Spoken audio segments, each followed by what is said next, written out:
Hello everyone, welcome back to So Finance. In today's video, we are going to discuss capital structure theories.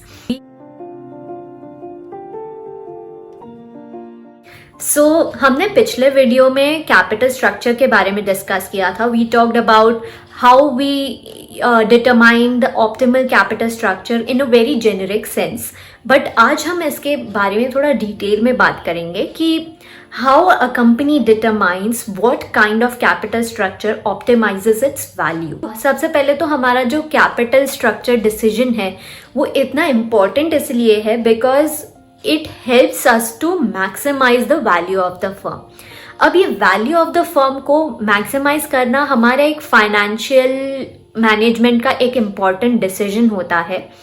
But how this value is arrived at, how this value is decided, ये एक अलग ही subject topic है जिसको हम valuation बोलते हैं. Valuation is a very practical application of what we study in financial management in the sense कि its application varies from stock markets to mergers and acquisitions and all those things. It's very prevalent in practical world. So basically what is this value of the firm? This is nothing but the economic value that the firm carries.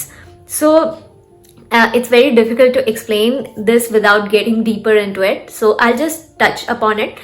Because it is not important. यहाँ पे important ये है कि हम ये समझें किसी भी कंपनी की वैल्यू को अफेक्ट करने वाले दो फैक्टर्स होते हैं एंड हम उन्हीं फैक्टर्स पे यहाँ पे गौर कर रहे हैं. सो यहाँ पे जब मैं वैल्यू ऑफ द फर्म की बात कर रही हूँ, I am talking about the entire firm. So यहाँ पे हमारे different stakeholders are also included. Different stakeholders in the sense की यहाँ पे हमारे डेटर्स भी आ गए, गवर्नमेंट भी आ गई एंड अपने शेयर होल्डर्स भी आ गए. Value of the firm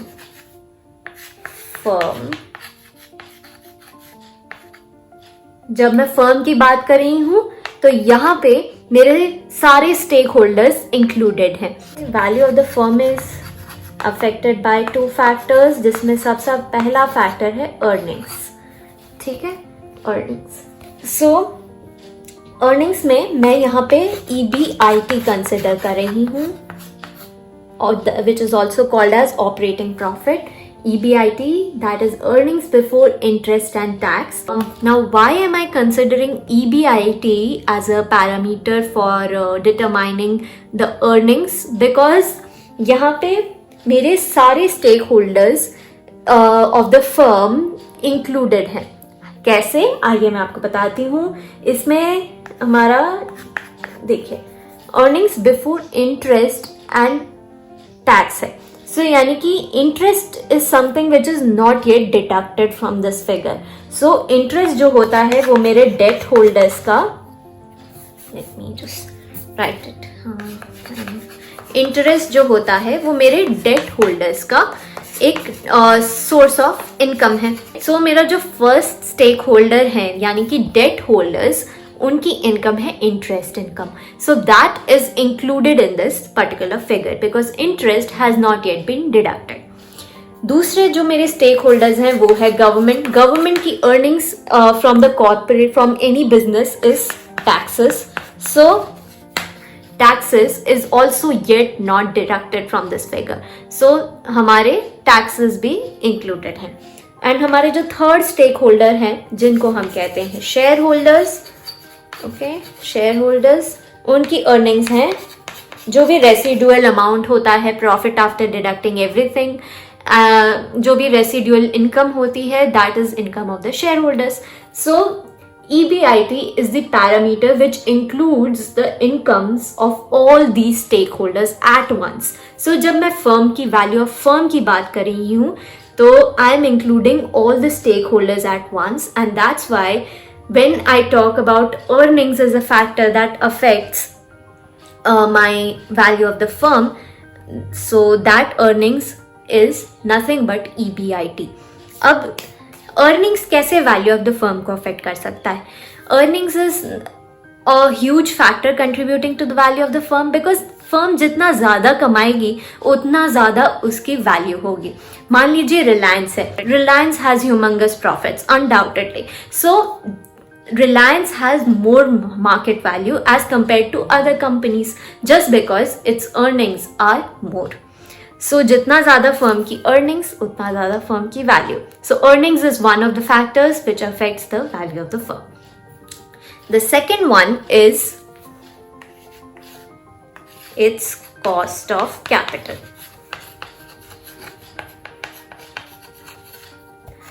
So cost of capital. अब किसी भी कंपनी में अर्निंग्स मैक्सिमम है बट कॉस्ट भी मैक्सिमम है, क्या उसकी वैल्यू ज़्यादा होगी? नहीं, because it will reduce it's profits. So company में जितना ज़्यादा अर्निंग्स उतनी कम कॉस्ट भी होना ज़रूरी है to maximise its value. So cost of capital is nothing but my cost of financing the business. So ये कॉस्ट ऑफ कैपिटल जितना कम हो उतना बेटर है। We have already discussed in the previous video, so if you want to refer it back you can always do that. So cost of capital हमारा कम हो उतना मेरी वैल्यू मैक्सिमम होगी। Now when I am saying cost of capital I am talking about WACC, because WACC मेरा cost of debt भी include करता है, कॉस्ट ऑफ इक्विटी भी इंक्लूड करता है और उनका वेटेड एवरेज लेता है। So when I am talking value of the firm I'm always talking about WACC because it includes cost of debt, cost of equity as well, both of the stakeholders. So value of the firm, I hope it's clear because हमारी जो capital structure theories हैं वो यहीं से शुरू होती हैं from the value of the firm. So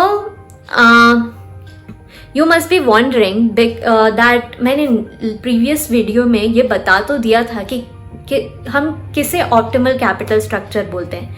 yes, I explain कि ऑप्टिमल कैपिटल स्ट्रक्चर वो होता है जहाँ पे हमारा WACC मिनिमम होता है and that is that point which maximise the value of the firm. But that is something which is one of the theories. यहाँ पे अलग अलग थियरीज हैं कैपिटल स्ट्रक्चर की।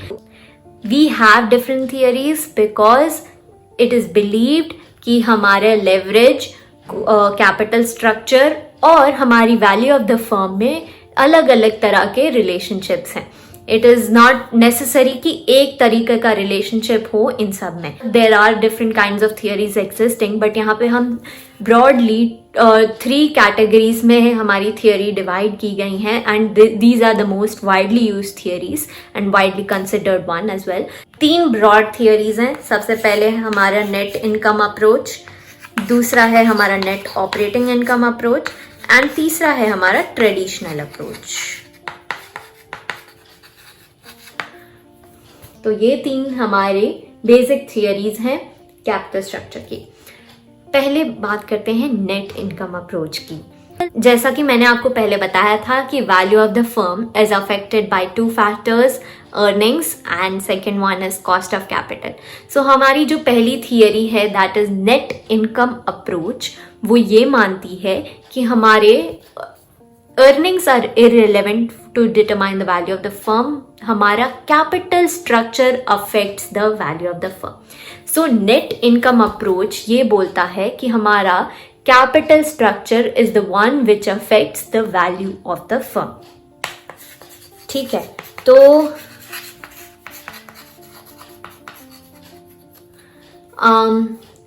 इस थियरी में हमारा सबसे पहला assumption यही है कि मेरा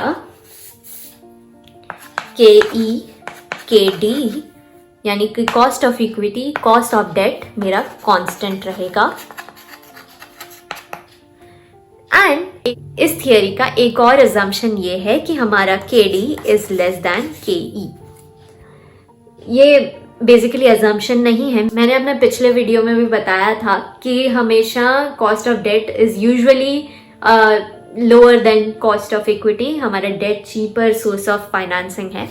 सिंस मेरा KD एंड KE कांस्टेंट है, तो जैसे जैसे मैं लेवरेज इंक्रीज करती जाऊंगी, यानी कि जैसे जैसे मैं डेट बढ़ाती जाऊंगी कंपनी में, वैसे वैसे मेरा cost of debt and cost of equity change नहीं होंगे। They are constant. Since they are constant, अब इसकी वजह से हमारा KO यानी कि कॉस्ट ऑफ कैपिटल चेंज होगा। सो कैसे चेंज होगा वो हम ग्राफिकली समझ लेते हैं।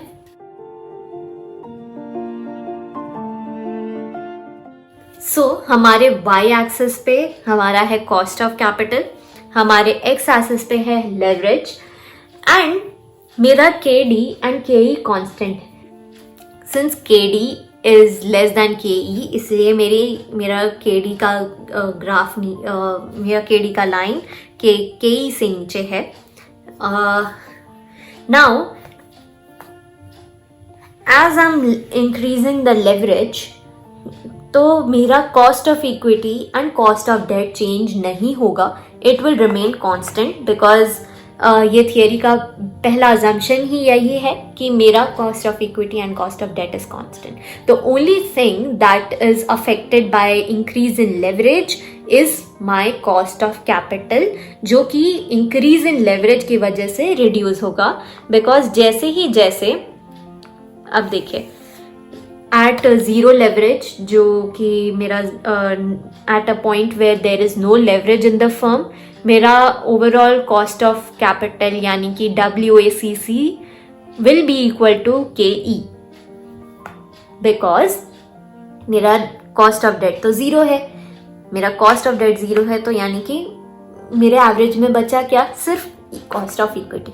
सो my cost of equity will be equal to KO, that is WACC, cost of capital.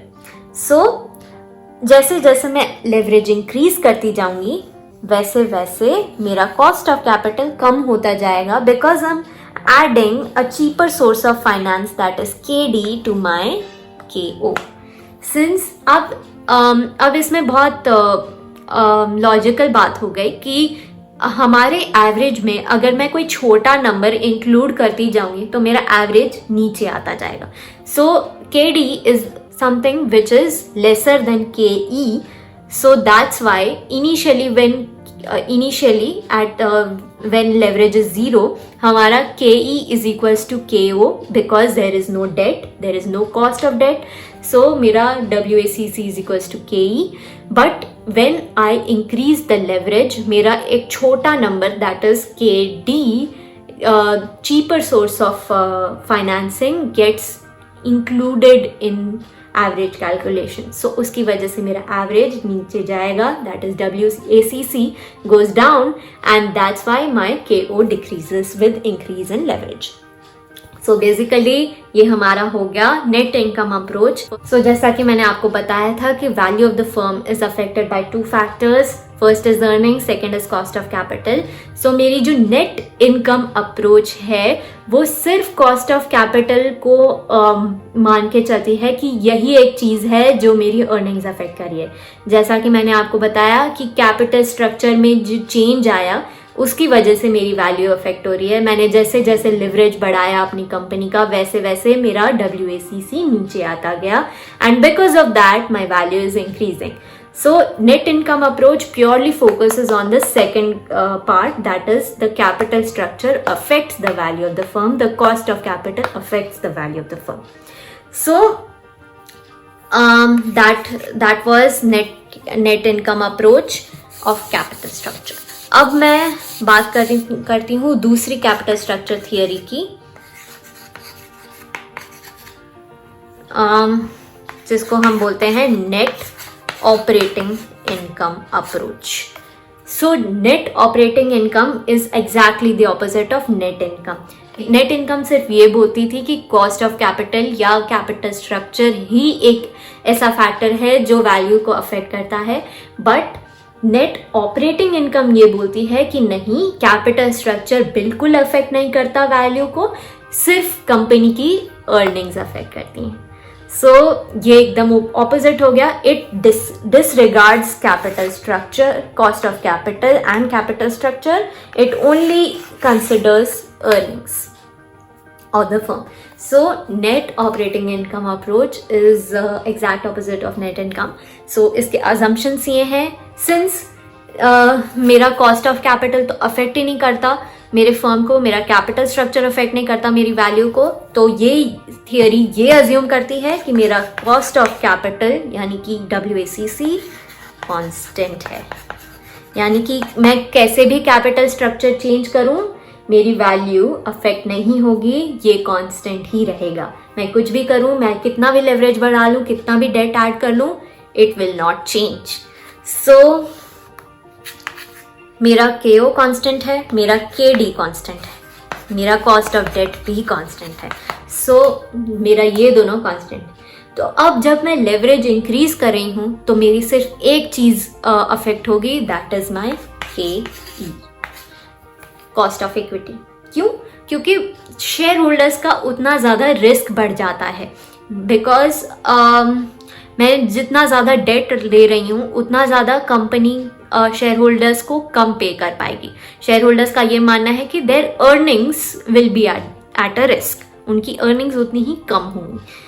सो इसीलिए because of that this KE increases, क्योंकि जितना मैं डेट ले रही हूँ उतना ज़्यादा इनका रिस्क बढ़ रहा है, शेयर होल्डर्स का रिस्क बढ़ रहा है।